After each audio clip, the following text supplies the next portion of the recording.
Okay, let me put my listening glasses on. That's good, because while you got your listening glasses on, I thought I might ask you a series of get-to-know-you questions. Okay.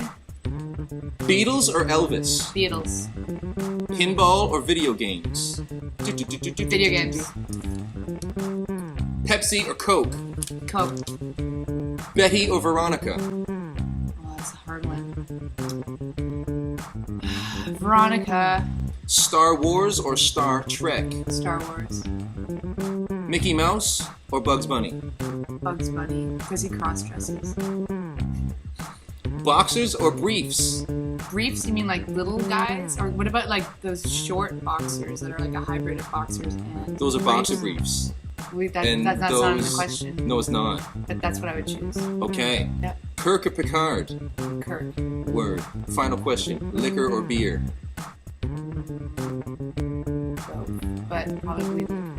Those were good answers. I wish there were more questions. questions. All right. Well, since you're such a famous blogger, such an expert on the subject, because you've been yeah. blogging a long time. November 28th will be the 9th anniversary. Well, I've been maintaining a journal in spiral-bound 5-star notebooks for at least that long. That's admirable. Oh, thank you. I wanted to go into my journals and read you a couple of the stories that I've documented, and you Okay. can tell me if I would have made it as a blogger. Sure. All right? This one is called Fuck the Rules. And it is dated April 29th, 2004.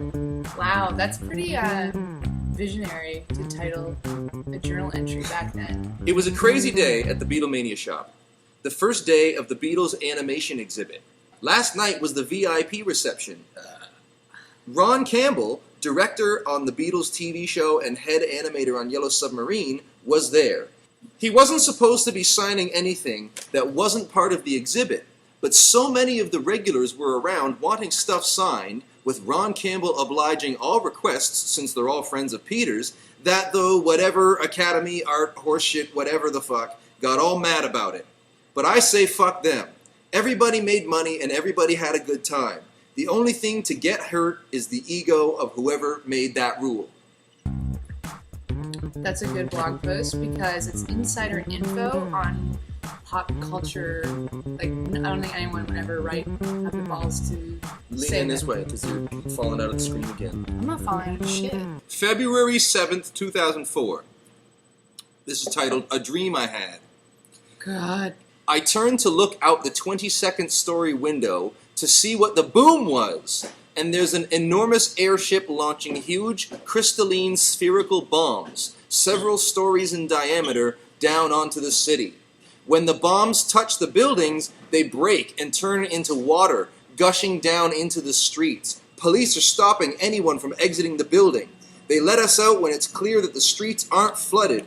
People are gathered out front talking. My friend Mike sits at a table with some people where a girl rolls a joint and gives me half. -1 star dream blog posts. Yeah.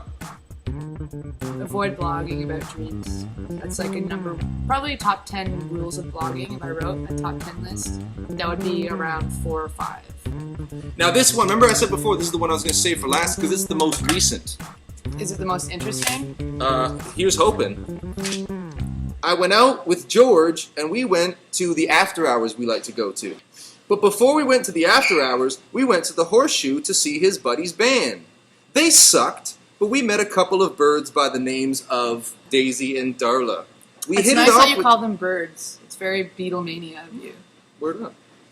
So George and Daisy totally hit it off, and wouldn't it be the greatest if they ended up being a couple? Why would it be the greatest?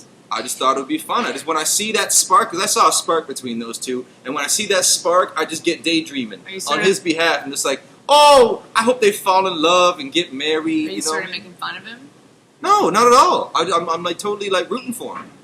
Anyway, Daisy and Darla were the pure illustration of a point that I was making to George earlier in the night about the difference between hot and sexy. Oh. Daisy was the hotter one, but Darla could dance her ass off. The band we saw at the after hours was called Mr. Marble, and they were pretty fucking great. Lots of funk to their sound. I really liked it.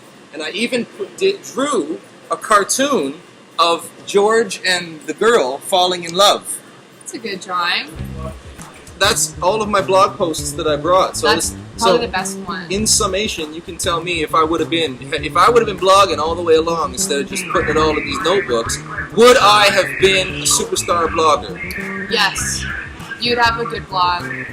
I think people would read it, and if you could have made it into a way where people are trying to help mold you along and like give you advice, like where it's an interactive blog, it definitely would work. Cheers. Here's to